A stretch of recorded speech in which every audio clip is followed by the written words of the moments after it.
first clash of different opinion we had was in refining our idea. Refining our frame, we refined our frame, but then as a result of that frame, we generated some ideas around what we wanted to do, and the first clash then becomes about how do we create the idea we want. Now, this is still an idea in rough form.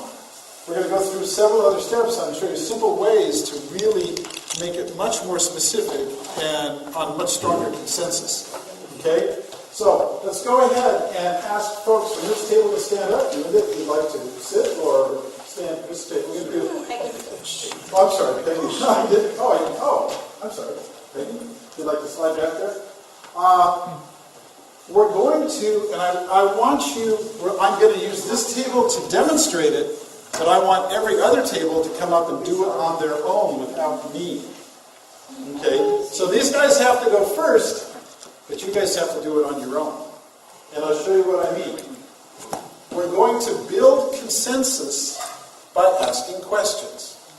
So the idea over here on the left, on Sarah's end over here, this is, and we're just, all we want to do right now is to see what type of interest there is in the idea.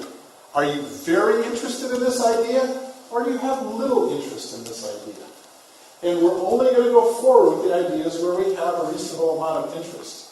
But we're going to develop these ideas by asking questions. And this is what you're going to do with your groups up here. Okay? So, first of all, Mr. Cameraman, thank you. Newsletter, I'm going to read down the ideas now. Their frame, again, was how can those who care about Desert Rose work together to realize the potential of DRBI as a successful Baha'i-inspired social and economic development project. The virtues they had chosen were service, moral leadership, and reciprocity through communication. Now, we've got 5 ideas here we're going to talk about and see where there is a lot of interest or a little interest to see where to go forward. Okay? What if we don't know what we feel about it? We're undecided. Why did you write it in the first place? I mean, why put up an idea that didn't have feeling about it? Little interest is little feeling. I mean, that end of the spectrum means it doesn't really touch me for whatever reason. So if you're standing there, this is, boy, I love this idea. I can't wait for this meeting to be over so we can go out and start doing it, right? Down here is, I don't really know. I don't really necessarily, this isn't really a passion for me. So from what you're saying, Lisa, that's this end of the spectrum. Okay? Little interest doesn't mean no interest. If there's no interest, you're still down here too. Keep in mind, in Baha'i, we talked about this before, Baha'is only count yes votes. Baha'is only in voting work at the positive end of the spectrum. Right? And that's what I try to do here. I don't say, I could make this end of the spectrum being you're vehemently opposed to this idea, right? But you don't have to. You don't have to. If there's little interest, don't do it. You can have consensus at any point in the spectrum. I call consensus here is when people are grouped together. So if people are grouped together down here, if there's little interest, don't do it, drop it. Clarification. If there's in the middle, that's medium interest. Maybe you want to develop it or not. We'll see about doing that. If everybody's already standing over here, you're probably done. That's an idea you need to go forward with. You don't need to develop any more. Okay? This gets us away from the whole concept of voting. This gets us in a different form of consultation. The only rules here is you have to be honest. You have to be honest. You have to stand. Don't ever stand in a place that you don't feel you should stand. And we'll see why in a minute. We'll see. But this gives us a chance to listen to the wisdom of people in the line. You can do this very quickly. I would say the educational part of what we do is probably at least 75-80% of the weekend. I'm telling you why to do it, how to do it, what to do. When you actually do it, it goes very quickly. And I'll show you how to do this at Feast, where you can go through a dozen topics in 5 minutes. Okay? Seriously. So, I'm sorry, Sarah? Little or great interest in physically being involved in doing it, or little or great interest in having that be a part of the thing. Okay, and that's a great example of clarifying what the question is for the line. For right now, we will do a question around participation in just a minute. This is, should we do it? Do you have an interest in doing this? This is the question, should we even go forward in doing this? So, I'm going to run down the list and we're going to just do a quick filter, see which ones we should go forward with. So, newsletter, go ahead and move.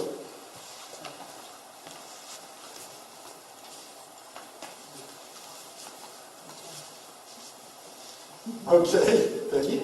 Okay, Lisa, now, keep in mind, when you do this, it takes courage to stand outside of the group. Okay? We know in the writings it talks about, 1,000 may be wrong and one sagacious person may be right. But you learn from where different people stand, and you build stronger agreements when that happens. But this is a clash of different opinion. Again, it's a very kind clash, though. So, Lisa, can you share why you're standing here? And it may be that I just need to ask for more clarification on the question, but if the newsletter would be in paper or mailed out, I would move over here more. I'd be opposed to it. Let's talk about the form of the newsletter as a separate question. Okay, so I just broke that apart. So the idea of having a newsletter, and then we'll talk about the form separately. So the forms you're talking about, we have email down here, we have hard copy mail. Is there another form you would want the newsletter to take? Yeah, one of the actual ideas discussed was either to put it up on the website, okay, and maybe notify people when a new one is up by email. Okay. There's other electronic ones that aren't so laborious and time-consuming and costly. Okay, so the idea here is, do you have an interest in having a newsletter in some form? Okay. I'm not sure it's the best use of very limited manpower. Okay, That's why and so I'm going to ask you, would you like to modify this in any way? I would be waiting to see a ranking, of projects. No, but this proposal, would you like to modify it in any way? No, idea of newsletter, it's on the surface pretty clear, but I think how it's done, what priority it takes is everything here, because newsletters, and I talked to somebody who did a newsletter for Desert Rose, and I confirmed all my questions with them, and I'm very dubious about it. Okay, that's fine. But again, listening, you learn more when you listen to people that represent different perspectives. So let's test out a couple of things about the newsletter. Let's say specifically an email version of a newsletter. Go ahead and move based on that. Just email.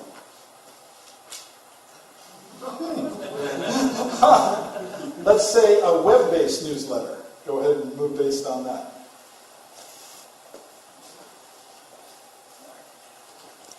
Okay. And let's say a mailed version of a newsletter. Sarah?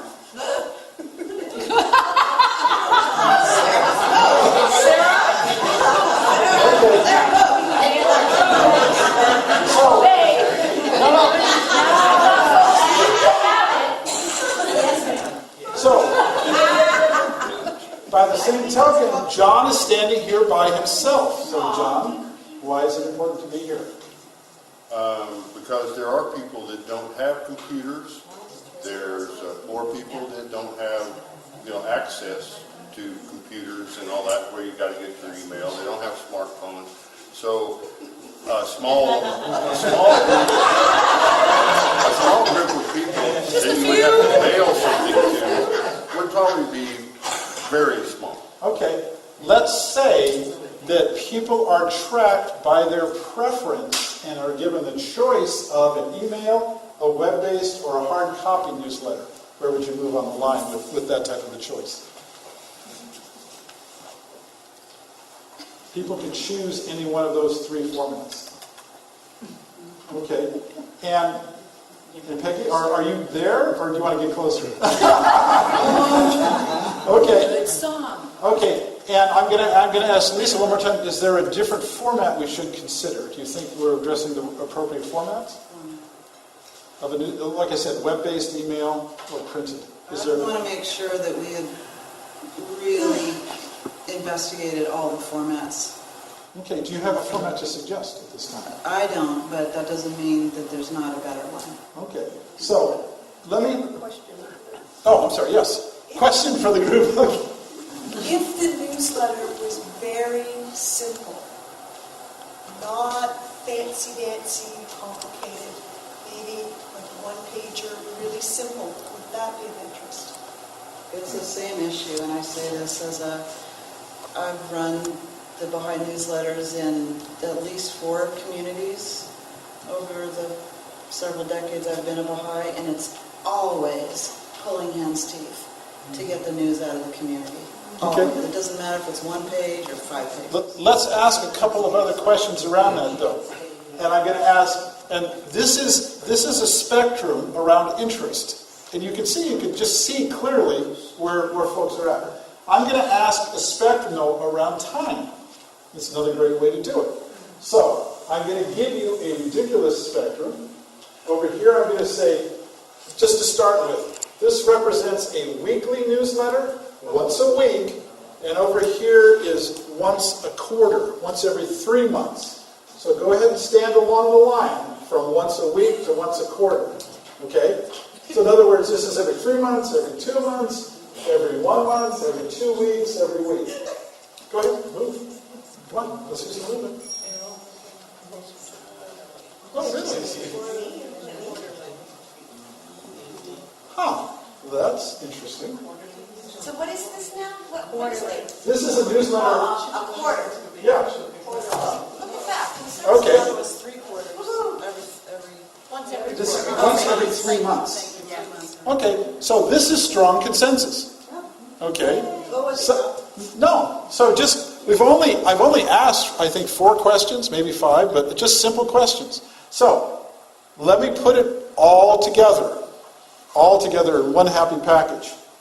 So, if we were to offer a quarterly newsletter where the recipients had a choice of either email, hard copy, or web-based format for an email, for the newsletter, where would you stand on that? Are you very interested or little interested? Say the question. It's putting everything together. Interest in having a quarterly newsletter where the recipients have a choice in either email, web-based, or hard copy. Don't hide too much back there, guys. Go ahead and move based on that. I mean, I still have a lot of reservations. That's fine, but you move down here off of, this is still pretty interesting where you're at right now. This is very interested, pretty interested, somewhat interested, not interested. Oh, I didn't know that. Okay. We're still working with the same level of interest you have in pursuing this. All right. So, Quarterly. okay, now, See, this isn't quarterly anymore. this is absolutely quarterly. This is absolutely quarterly. Oh. Producing a newsletter, what I said was putting everything together. So producing a newsletter once a quarter with the recipients having the choice of web-based, email, or hard copy. What's your level of interest in that idea? Would you add or a better electronic method if available? Or other method, Instagram, Twitter. That seems to be where she's... Oh, yeah. So, but now, when we talked about quarterly, you were down here. Well, you didn't give me a choice of, I don't like any of the above. Well, yeah, I did. This is a spectrum. Absolutely, there was a choice. Okay, I'm sorry. The spectrum What? was weekly, monthly, quarterly. Okay. Those were my choices. Okay, well, that's true. You're absolutely right. Absolutely right. No, you're absolutely right. So, but still, okay. So you can see how we have moved now. Like I said before, is there a format that you would like to see? Is there an additional format that you'd like to see in the newsletter? Well, I just have to repeat, not that I know of, but that's not the top issue of why I'm dragging my feet on this. Okay. And then let's ask another question. who is willing to commit time. Now, once a quarter newsletter, I'm just going to put it out there and say it's going to put 20 hours to put this together once a quarter. Okay, I'm just throwing that out. How interested are you in being involved with that? And over here is, well, I can commit 20 hours a quarter to, I don't have time to commit anything. So we're using a spectrum on time now. Okay? The spectrums are quick ways to see where the consensus is. So 0 hours a quarter to 20 hours a quarter. Go ahead and move. Us personally. Personally. How much are you willing to put into it?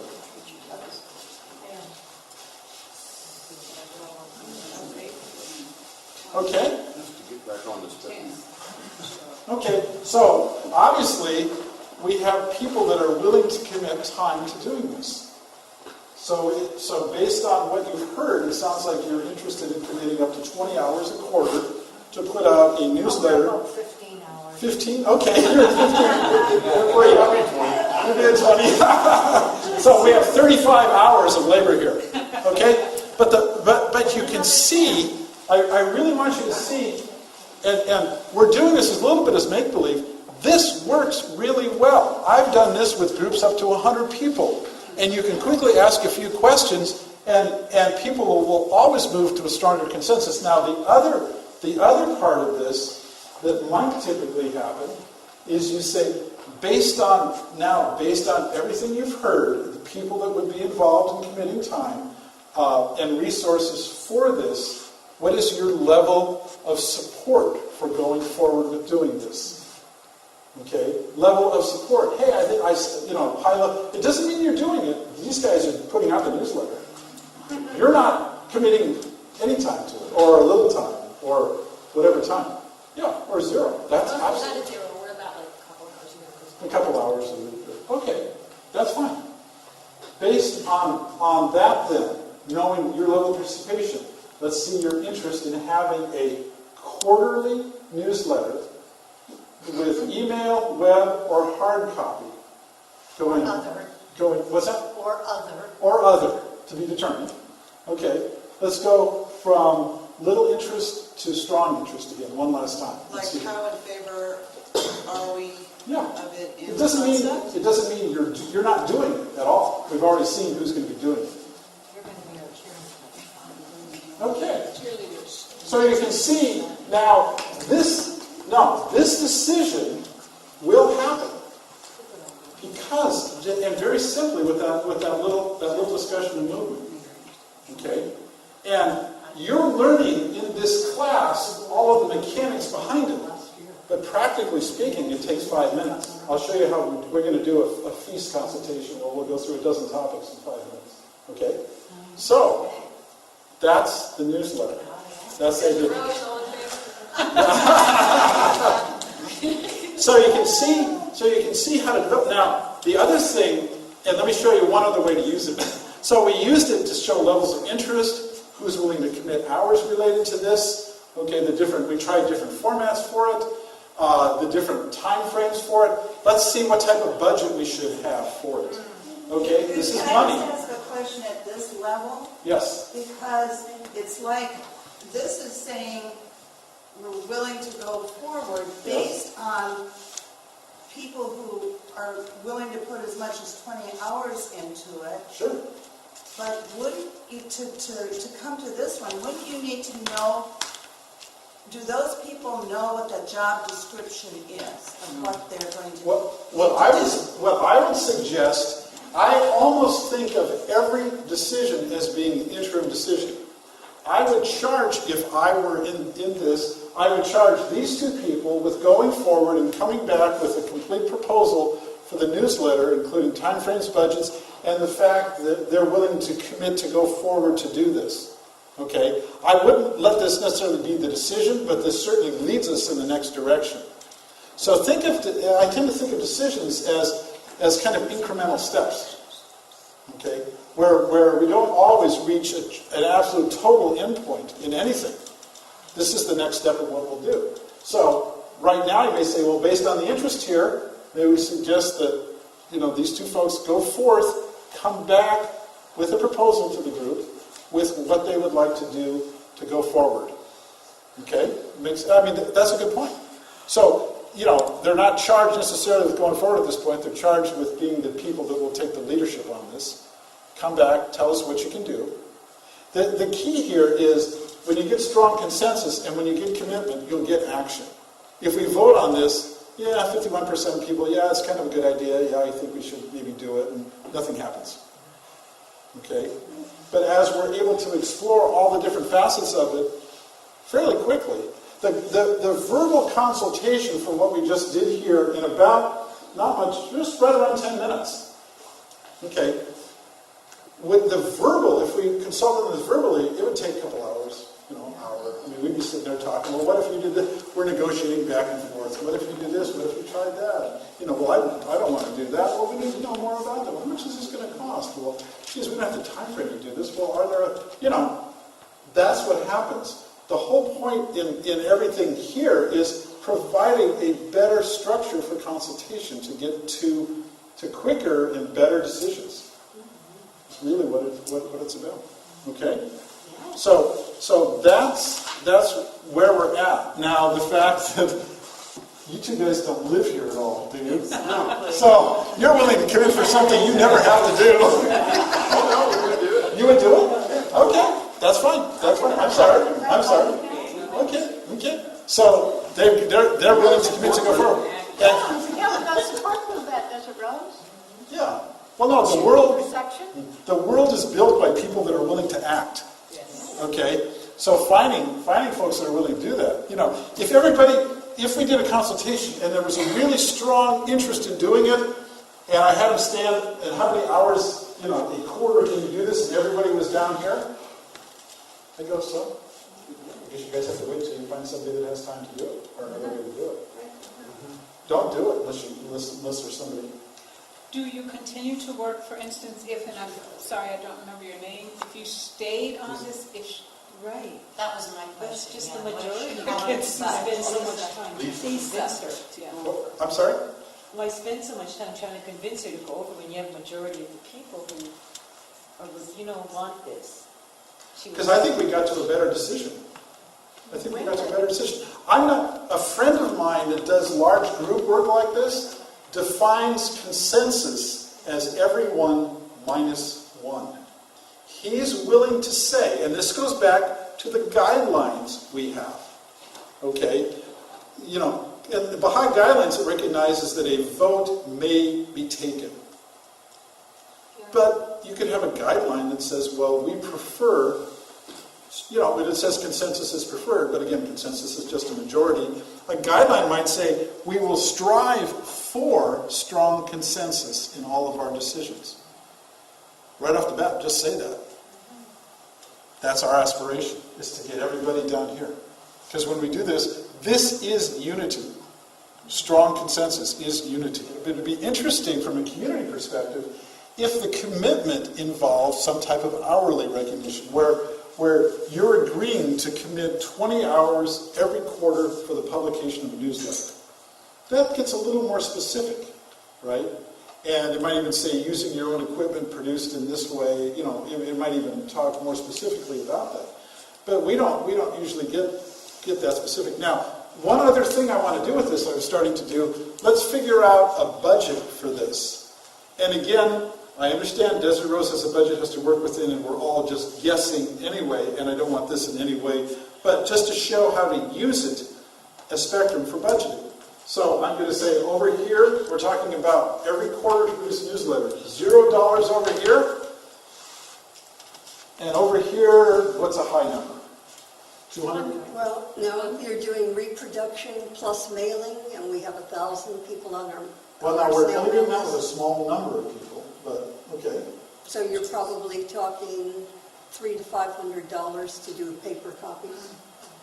That's if everybody got a newsletter. Right, but we're talking about a small number getting a newsletter. We don't know what that number Those would who be. don't have email. So let's say $300. Okay. So 0 to 300, and go ahead and move what you think an appropriate budget is.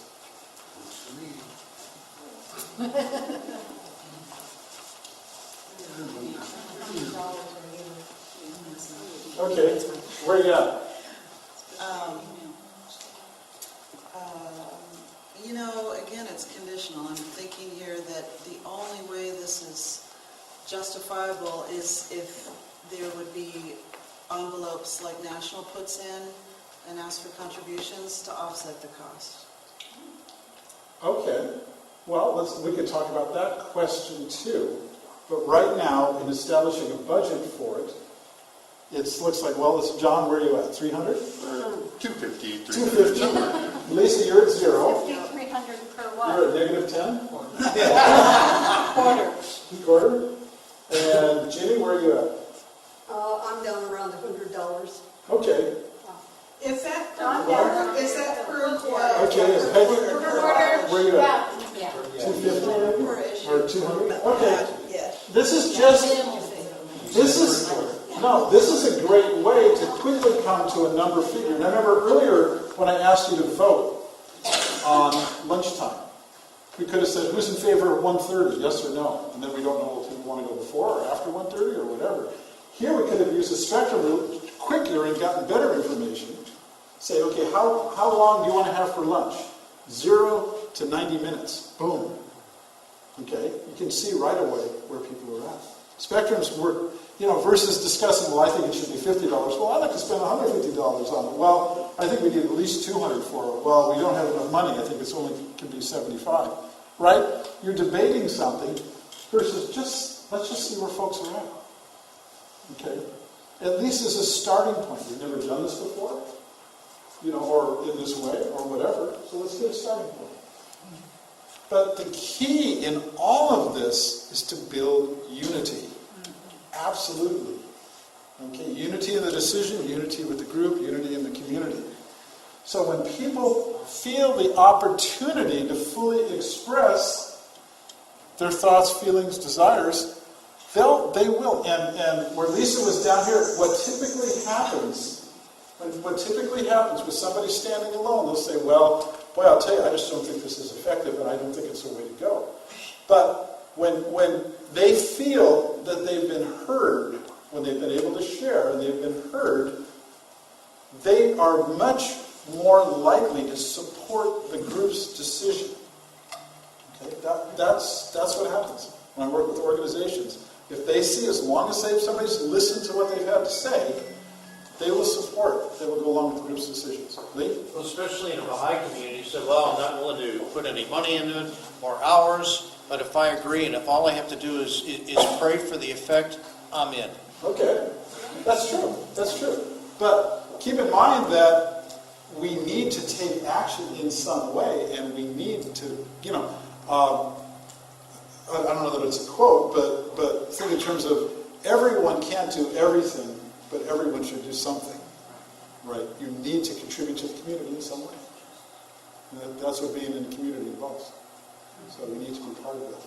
This is a very powerful tool, and I've showed this, I've worked with probably 40 or 50 different assemblies.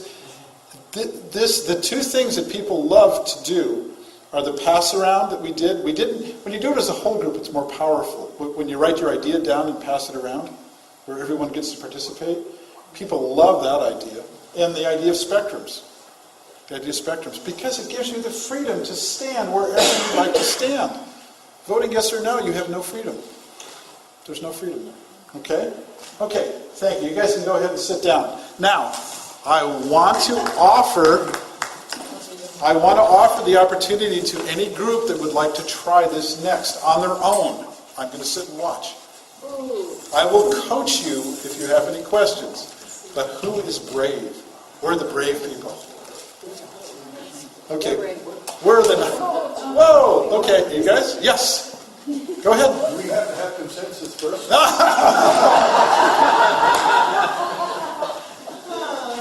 And that comes from Canada, I just wanted to know. Anything volunteers for?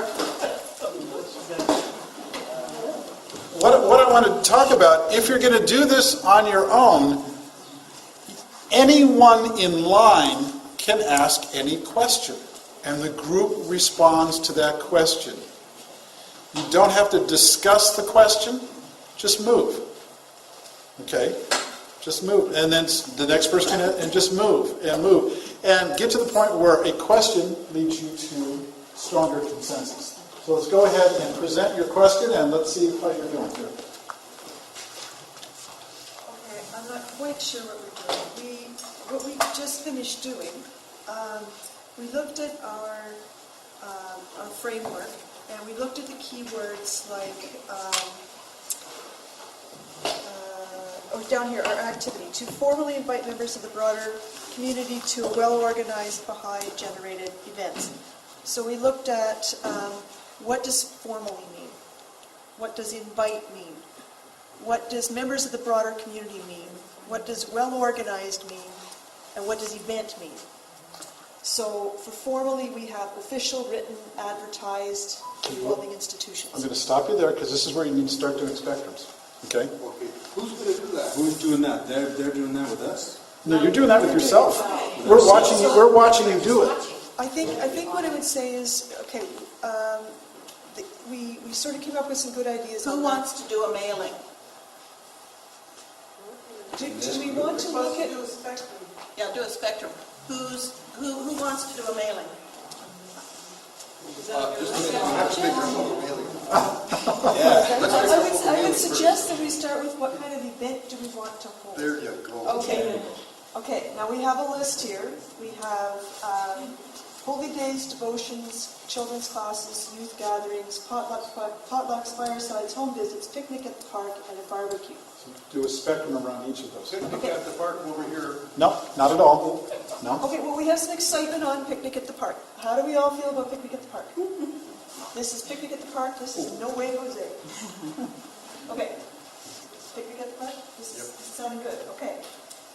So I'm going to stop you there. So there's no consensus there. Okay. No consensus. Zero. No consensus. Consensus is folks over here. You got to move. You can't just Do you stand. want the picnic at the park here?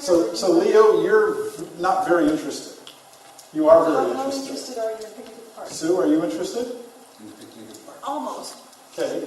Now I understand. I'm going to stop you there, and you need to ask questions to discover why she's standing there. So what's your thoughts around picnic at the park? I don't know why we're having a picnic. Okay. Why? Okay. All right. Why? So why are we having a picnic, guys? Why do you guys think? We're having a picnic to break down the barriers between the Baha'i community and the rest of the community. So we are going to put on an event and invite the rest of the community to this event. Okay. You good with that? How are you, Robert? Yeah, I'm good Still with up here? that. Okay. So we're all good up here. We all like the motivation. We all like the idea of picnic at the park. Okay. Okay. Okay, I'm going to stop you there. So you've built consensus around that idea of picnic in the park. Right. Okay. Start exploring just briefly how much it's going to cost, when's it going to be. So when would we like to hold it? No, Oops. think in terms of spectrums. Spectrum. Okay. We had discussed doing something in conjunction with a holy day. How do you feel about a picnic at the park in conjunction with a holy day? This is What's the other option? Let's do it at a holy day, or let's look at other options. No. How interested are you in holding a picnic in the park on a holy day? Stay with one idea and look at the spectrum around that idea. Okay, I'm over here. Yeah. You want to do a okay? Picnic in the park Picnic in on the a park holy on day. a holy day. Okay, I'm over here. Oh, sure, dissenter. Oh, yeah. No, okay, so why are you here? Well, I think it might be threatening to the community to be invited to our holy day celebrations. Okay. That's interesting. So So now I'm standing here because I'm kind of wondering how the holy day and the picnic are going to mix. So maybe my concerns and your concerns are a little bit similar, so we need to sort of think that through. Okay. So how are you guys envisioning that the holy day and the picnic are going to work together? Well, that particular holy day is a celebration, so we're going to invite the community to join us in our celebration. Okay. How are you feeling about that? Does that move you anywhere on the spectrum? No. Okay, what are you thinking, Steph? I think it's going to be threatening to the community to associate themselves with something that sounds too strange to them.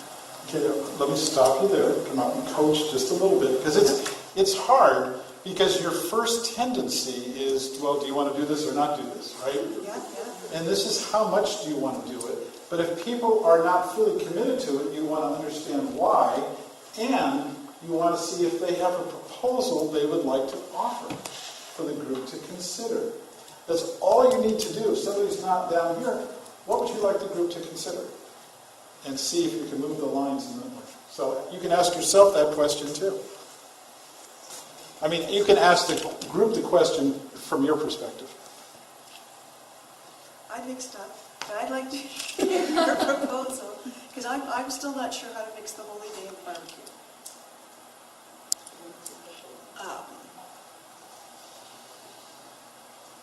Can I make a proposal that maybe We have parts of the Baha'i calendar that aren't holy days, that are celebration days, like no, like Nowruz, like Yanihal, like. So I'm interested in, if you're going to the park to celebrate so that we could have children's and youth activities and kind of have a spectrum of things that we can invite, say, the New Year. So if we were to move the barbecue to a different day, how comfortable would you be on the spectrum of doing a barbecue? Would you become? Yeah, I could do that.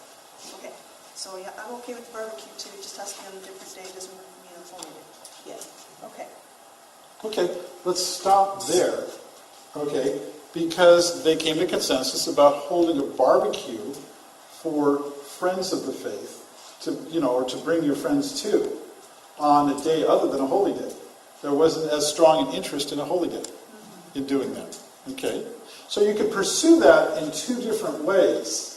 We're standing down here.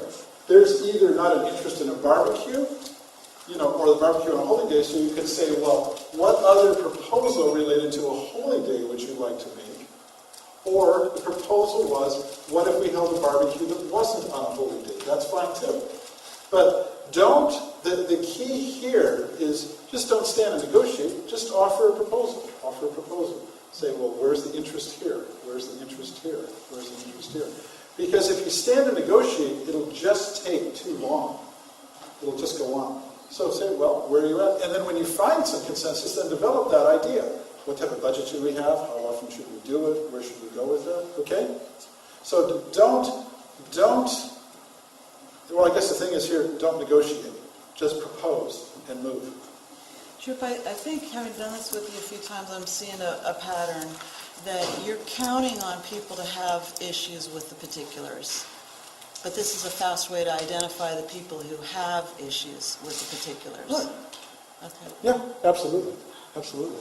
Okay? Because it's better to find out that there's somebody with issues with our particulars now than after you've gone way into the project and then somebody's... So, what I'm going to do, what I'm going to ask is, and it's a nice day and we're going to spread out. Take your group, go out and try this. And you guys here still have 5 other items to talk about. Here, continue developing whatever other ideas you have, and all of your groups develop your idea using spectrums. Again, how interested are you in doing this? How much should this cost? How often should we do it? Look for proposals that will move people to strong consensus. It's there if you try for it. Okay?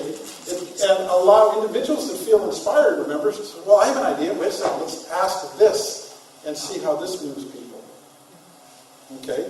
Because, again, if you get everybody down there, you'll have action. If you don't, I don't think you necessarily will, or at least the best action. And the key is everybody doesn't have to do it, but you want everybody to buy into it. But you can use it for levels of participation, too.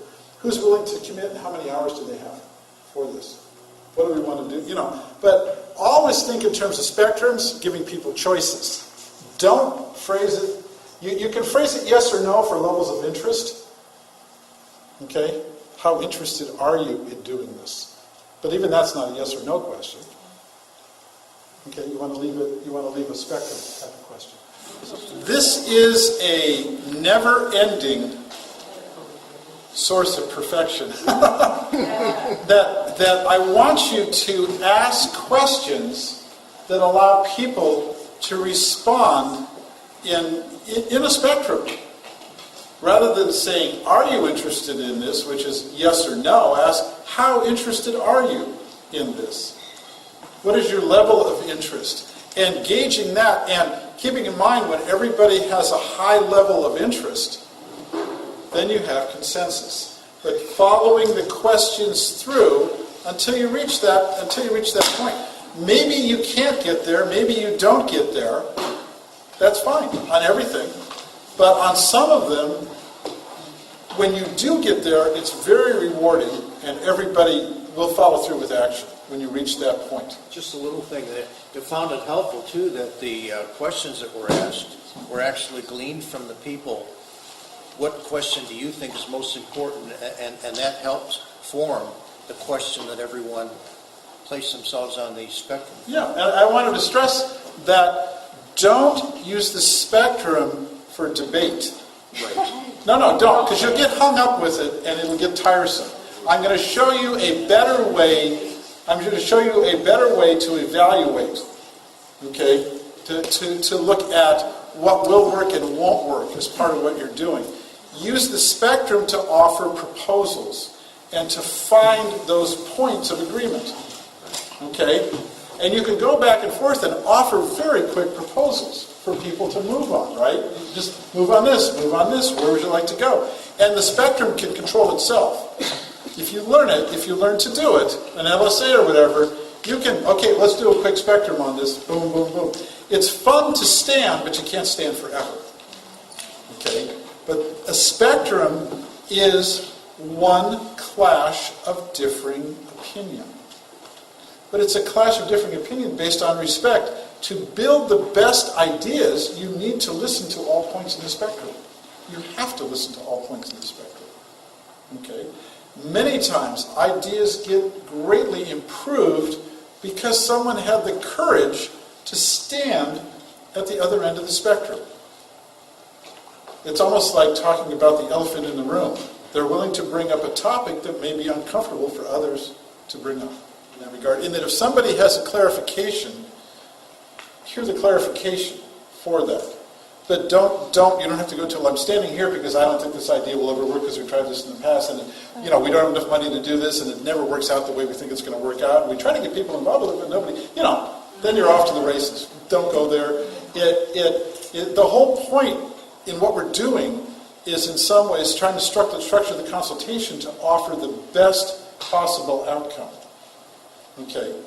And I'm going to tell you now, for doing this, we're looking for points of consensus. We're going to take a look at a process now that allows us to discuss the reasons this won't work. Okay? And this is when and I don't want to say that we're critical here, but I do want to say we're realistic and we're honest in this. So in the spectrum, we don't necessarily discuss why something won't work. Don't say, well, I'm standing over here because this will never work, this is a crazy idea, or whatever.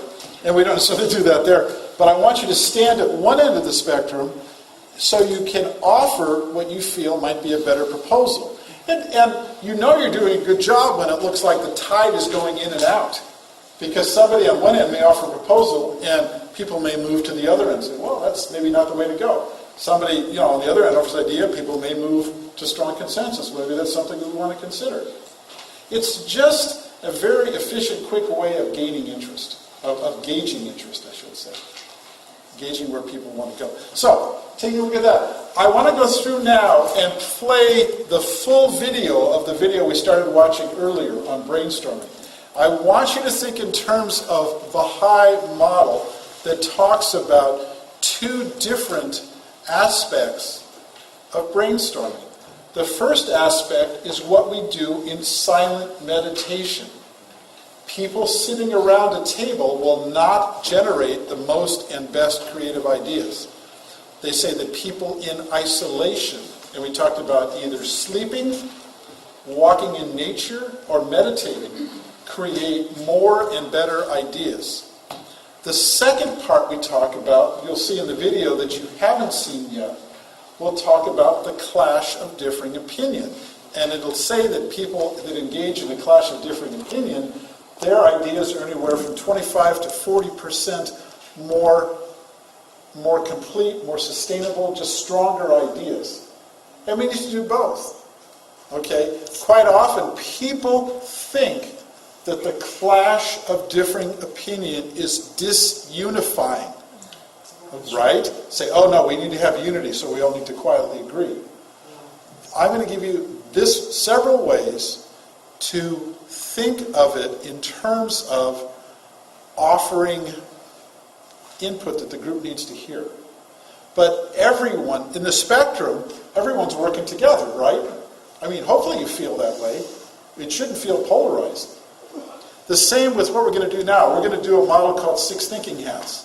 And that's where we're just going to look at a very small part of Six Thinking Hats. Why an idea will work and why it won't work and how we can modify the idea. Okay, similar to this, but it's called, it's called lateral thinking, and it was created by Edward de Bono, Six Thinking Hats. And in Six Thinking Hats, the point is everyone is wearing the same hat, and we're all using the same part of our brain at the same time. And so again, you have very efficient. I used Six Thinking Hats with a group of students, parents, and teachers at a charter school to come to consensus or to come to agreement around open versus closed campus at lunchtime. And the reason they agreed, they came to 100% agreement when the students recognized all of the reasons open campus would not work.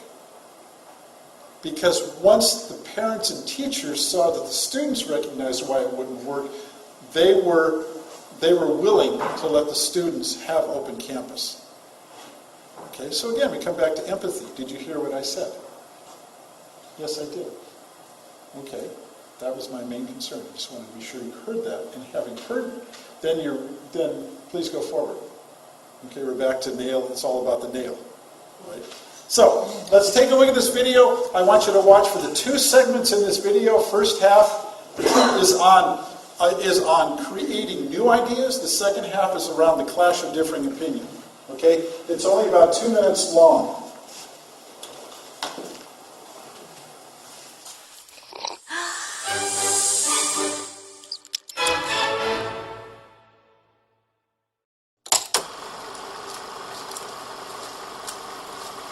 Brainstorming is the most widely implemented creativity technique of all time. It was pioneered by this ad executive named Alex Osborne.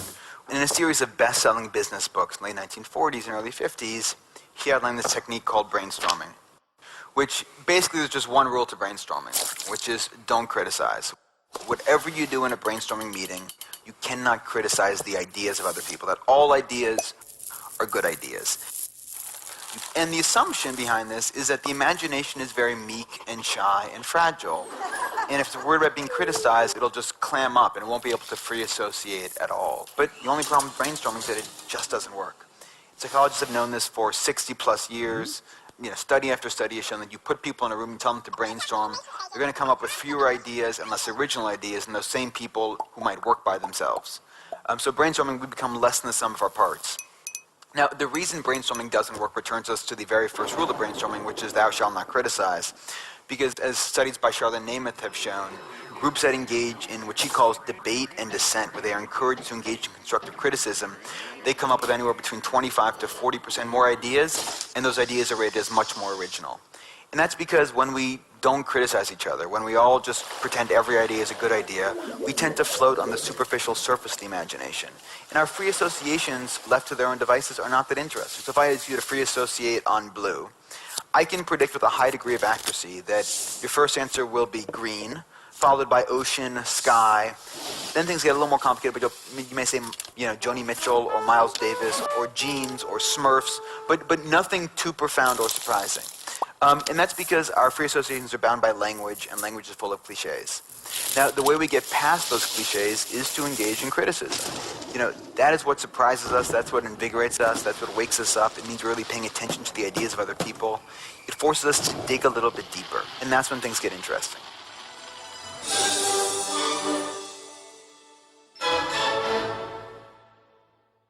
The first half was in people, the light bulbs lighting, and people coming up with their ideas in isolation, essentially. Right. The second half was the people sitting as a group and generating 25 to 40% more and better ideas when they do that.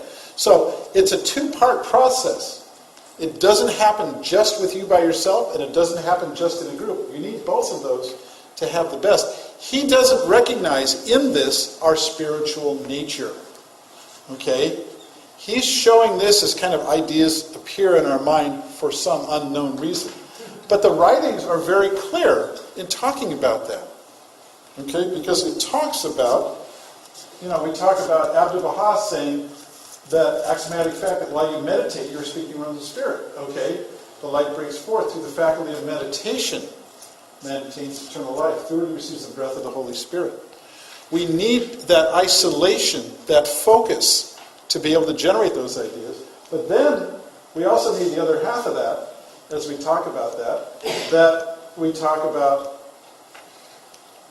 the shining spark of truth come forth only after the clash of differing opinion.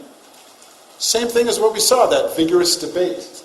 And the light of reality becomes apparent when two opinions coincide. So we need to think outside of the idea that somehow this clash becomes disunifying. Because as Abdu'l-Baha talks about, it's differing opinions. It's not a clash of feelings and emotions. And the activities we've done have been designed to detach people from their own ideas. Okay, when we brainstorm and we pass it around, all of a sudden you're giving your idea away. The group is then discussing the ideas it has as a group.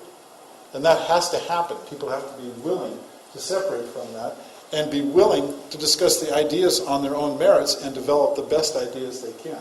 So, the first part of that then, we did, we were talking of evaluation. We talk about the spectrums. Okay? The second part, we're going to talk about 6 thinking hats. I love this quote. There are many more wrong answers than right ones, and they are easier to find. Okay? It's work to find the right answers. I don't want to say it's easy, but it's something you have to stay with, until you get to the point where you see, okay, well, we've got a better answer. At least, I'm not suggesting the answers are perfect, but just like when I say asking better questions, I'm talking about creating better solutions. Same thing. Not the best. There is no one best perfect solution, but how to move up the ladder to something better than what you might have. And better solutions are certainly more unifying. So, let's listen to a short video that talks about the importance of constructive criticism, and then we're going to do an activity around that. This is a summary of some of the things that he says, or short audio, I should say. This is a summary of some of the things that he says. So what advice would you give for managers who want to create a better process of decision-making in their own companies? Well, first, let me reinforce your observation because it's absolutely right. Companies have decision-making cultures. They have unstated rules of the game about the way they operate. And all too often, those rules of the game involves problems or pathologies. Unwillingness to speak up, squelching of dissent, delegating upward any difficult call. Perfectionism, so you spend all your time gathering data until by the time you have complete information, the time for effective decision-making is past. What can you do around that? First, encourage constructive conflict. Keyword there is constructive. You don't want dissent just for dissent's sake. You want dissent in order to get multiple alternatives presented, minority views aired. A very practical suggestion. As a leader, don't open the meeting with your point of view or your opinion. It almost always squelches disagreement. Second practical suggestion. Design the decision-making process so it periodically surfaces differing points of view. Here's an option. Take your team, 6, 8, 10 people, divide it in half. Ask one group to come up with one option. Once they've presented their case, ask the other subgroup to come up with an opposing or different option. Then have the two groups come together, share alternatives, see if they can integrate and synthesize. And third, strive for transparency.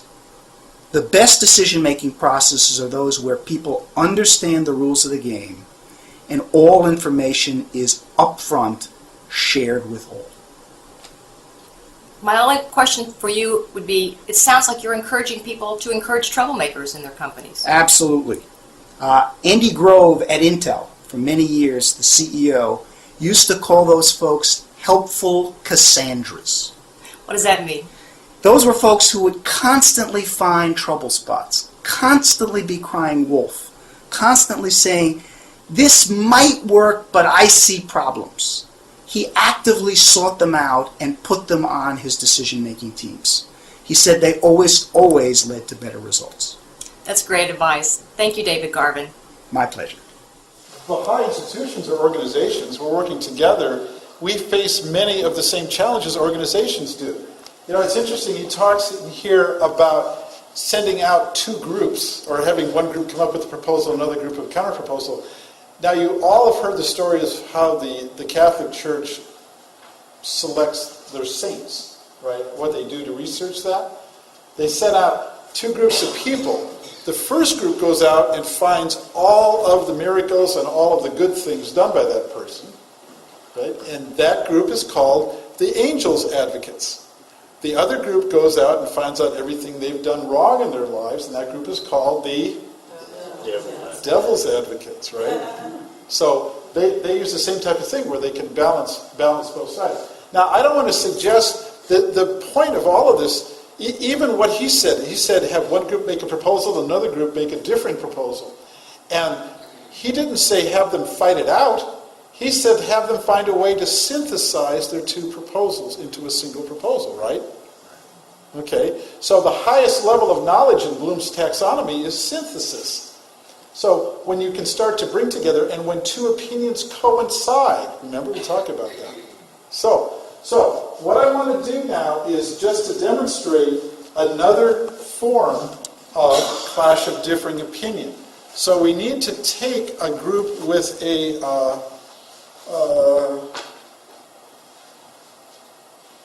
let's go ahead and take yours right here. If we can hold this up. Can you hold this up for us for a second? Play flip chart. Lee will play flip chart for us. And what we're going to do, you got to hold it high just for a minute. Their proposal is to dedicate time during every 19-day feast to deepen on the compilation for LSAs and believers. LSA and believers? That's the LSA. Oh, the compilation for LSAs. Okay, so that's what we're considering. Now, what I'm going to do is ask you, we're going to use 6 thinking hats. And the 2 questions, I'm going to sit down because I'm going to type it into the computer so you can see it on the screen. I'm going to ask you what will work around that idea and what won't work around that idea. But 6 thinking hats only ask that everybody wears the same hat at the same time. So we will all begin by wearing the will work hat. You're going to talk about, just going to throw out ideas, why will this work?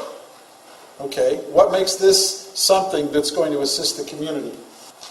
Will work, the idea of deepening on the compilation for LSAs at each feast. Just share ideas why you think it will work. Yes? It's a way that the LSA can find out what their job is. They can investigate. Okay, so the LSA finds out more about their job? Yeah. Okay. More about their job. Well, do you want to say the LSA or for the community? I'm sorry. The community and the LSA agree on what the LSA's job is. Okay. For purposes of this, I'm just going to say understanding job of LSA. Okay? Is that okay? Yes. Okay. Next. John, why don't you be our microphone person? Okay. No, you be the microphone person. Oh, is it on? Testing, can you hear it? Because most of the community will be coming to the feast, then more people will be involved. Okay, there are more people will be involved.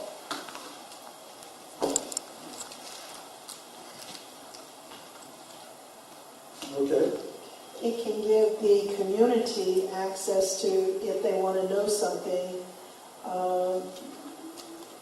like why do the assembly decide things like this, then they can go to the book and bring it to the next assembly meeting so that they can educate themselves and the community at the same time on issues, for instance. Okay, so I'm not quite, so the community can investigate the issues, or? Well, the community can have, if I have a question on,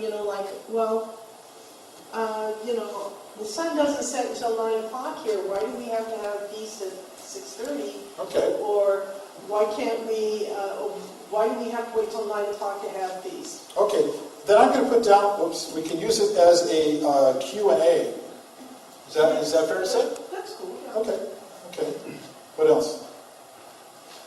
I don't know how to put this, but it's not just the LSA. That this compilation defines the responsibility of the believers as well as the LSA, and it defines the relationship between the LSA and the believers. So I don't know how this could be put. It defines relationship. Yes. Between institutions or between the LSA? Between the community. Because the LSA is just as much a part of the community as the body of the believers. Yeah, but quite often we'll refer to the institutions and the believers in... The institution is made up of 9 people, but that also has a separate corporal. This compilation, though, it defines both. Okay. Because the believers have their responsibility in the part just as well as the LSA. Okay, so it defines relationship between community and... Or defines relationship... Defines relationships. Defines relationships? Responsibility of the relationships. There's 2 different levels of responsibility. Okay, we'll say... Let's say responsibilities and relationships? Is that fair to say? Yes. Okay. Excellent. Okay. Good. Okay. And what else? Anything else? Why it will work? Okay. Now, what I tell people, just like the spectrum, we really learn to make better choices when we listen to the other end of the spectrum. It's the same thing here. The will works are usually easy and they're soft and fuzzy and feel good. The won't works are much more specific. They take courage. You have to think deeply about why it won't work. So, what are the challenges this idea presents? Let's go.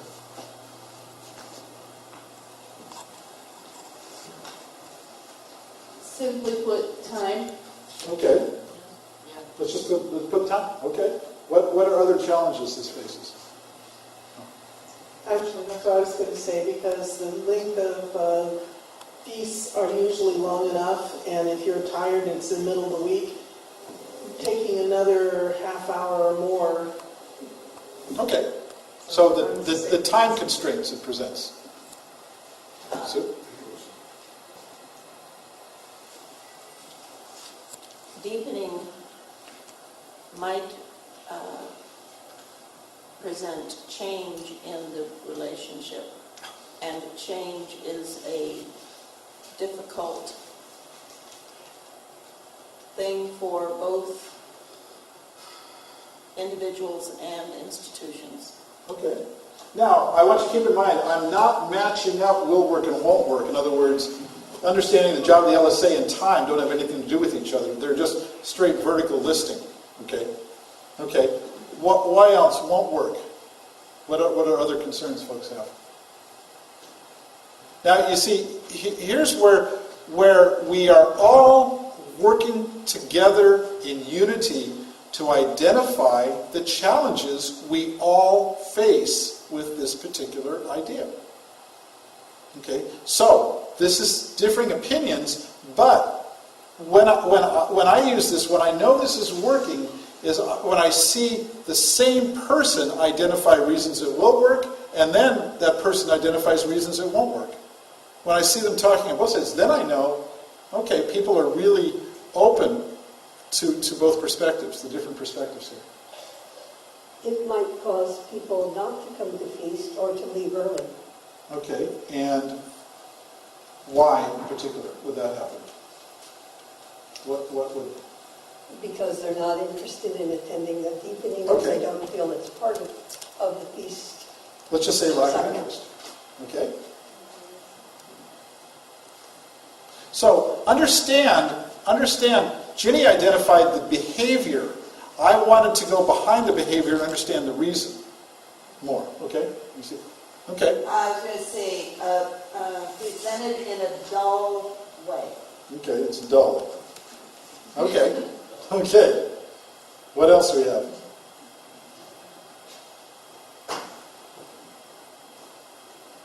I think that it takes away from the whole reason that we have a feast. There are 3 specific portions to a feast, and I think if we start to involve study as part of that, then we're taking away from the whole purpose of getting together for a 19-day feast. Okay. Okay. Anything else? Okay, let's go ahead and stop there then. So you get an idea to where everybody speaks on both sides of this. And people have honest concerns they want to share. So the next step, what I do in this, is talk about, well, what can we do to address the won't works. But right now, I'm going to give that to you at your tables.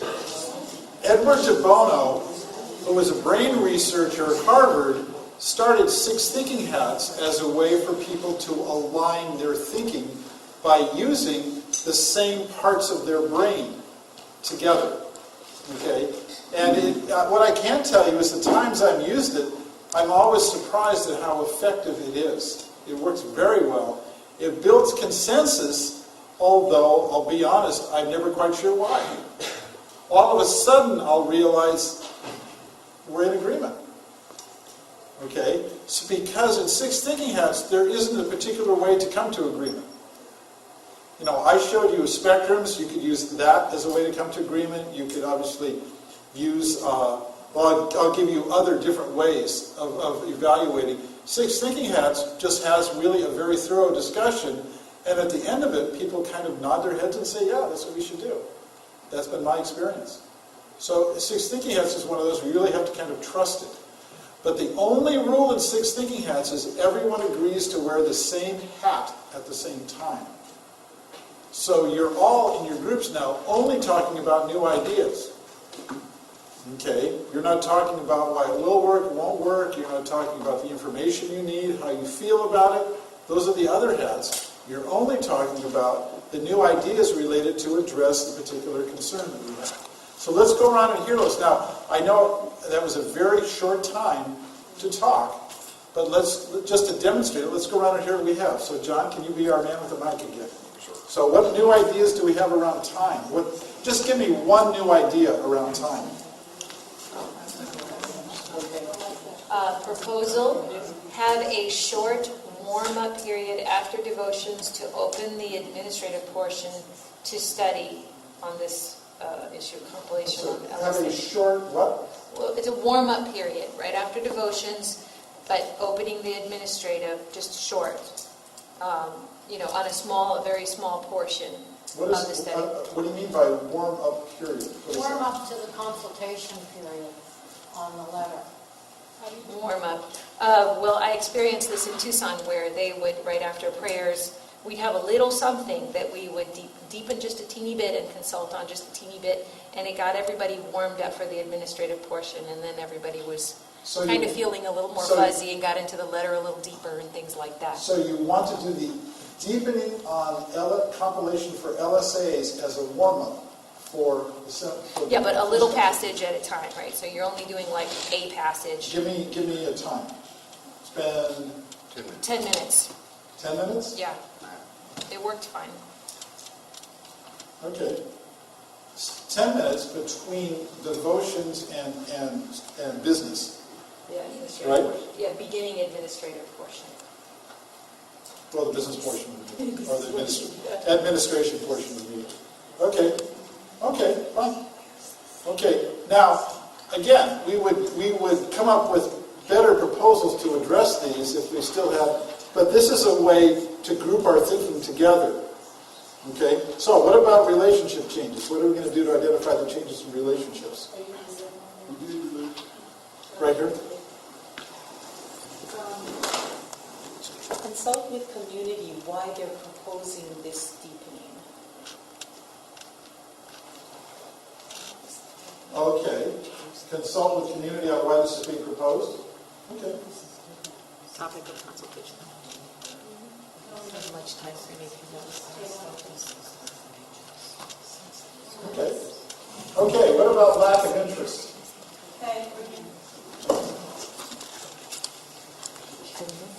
Our suggestion was to have someone just give like a snippet of what the particular topic might be for that feast, but then announce that the LSA would be holding a community/deepening at such and such a date on such and such a time. Everyone Sort of welcome. to try and kind of get the interest level peaked a little bit. Okay. So a snippet of the topic for a longer meeting that will take place later. Okay. Right. What about the fact it's dull? Well, we decided we really needed to make use of the various forms of the arts for whatever is going to be presented in that 10 minutes, and involving children and youth in the carrying out of whatever the topic is. We felt the topic probably would be decided by the assembly, but they could involve other people in the expression of it with the use of the arts. Okay, so use arts and children. Okay. And what about taking away from the reason for the feast? The group that who's got the... Well, it's in the writings that people should get up and do timely and eloquent speeches at feasts. So if occasionally a person could get up and do a timely, eloquent speech on the LSA handbook, or snippets from it. Good. So you get an idea. With 6 thinking hats, we take a look at, now we're going to take a look at several other ways of evaluating, but 6 thinking hats, the same type of thing takes place. We just have, you have to have that honesty in the conversation. But when we all work together, it is everyone's duty to come up with why this will work. It's everyone's duty to come up with why this won't work, and it's everyone's duty to come up with new ideas. Okay? So it's okay. I don't think of, when we talk about won't work, that doesn't mean critical. Okay? A lot of the writings that talk of individual rights and freedoms, the Baha'i publication, talks about, it's the content tone. Remember, 38% of our communication is the tone of our voice. Okay, so people remember more about the tone of what was said rather than by the words. But everyone has an obligation to wear all 3 hats and fully participate in that. It's not, and again, it's not just the people that support it that are speaking why it will work, and it's not just the people that don't support it to talk about why it won't work. Everyone has an obligation to talk on both sides. Talk out of both sides of the hat, so to speak. Okay? And Gwen? Do you use all 3, all 6 hats, or do you find it only most important to use those 3? For purposes of evaluation, what we're doing here, I find this is the most effective. The other hats, the 2 other hats, there's a hat for information and a hat for feelings. So if you think about the model that we have presented, in dynamic consultation, the feeling hat is the empathy hat. That's step 2. The information hat is the truth hat. That's step 3, right? The hat for new ideas is number 5, the expand hat, where we brainstorm, right? The hat for will work and won't work, those both fall under 7, which is evaluate. So you find components of 6 thinking hats you could use at all of those stages. Okay, and you see that, the same type of, the commonality of things in different places. In the Baha'i Faith administration, there is no Robert's Rules of Order, right?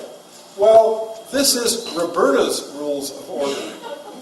It's a very interesting book because it, let me give you the typical parliamentary way of handling an issue.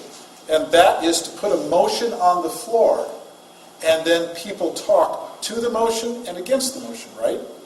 That's Western civilization. In Roberta's Rules of Order, she says the discussion should come first, and the motion doesn't come until after the discussion has taken place. Because the discussion enriches the motion. I don't know how you can make a motion and then you debate it, and then you've heard so many things in the debate, you'd have to modify it based on what you've heard, right? But what she says in Roberta's Rules of Order, she says the motion should come out of the discussion, which I think is something that makes a lot more sense. And I love her subtitle here. Who is Robert, and why do we still follow his rules anyway? So, if you want to take a look at a book that I think is more in line with Baha'i consultation, this is an interesting book too to draw from. Okay, so these are 2 ways of evaluating that we've done. We've done spectrums, and we've done will work, won't work. Okay, we've made a much bigger deal out of them than you ever need to do in real life. You can say, okay, let's do 5 minutes of will work, won't work on this. Boom, boom, boom, boom, boom, boom. New ideas. Okay, how do we feel about this? Do we want to go forward?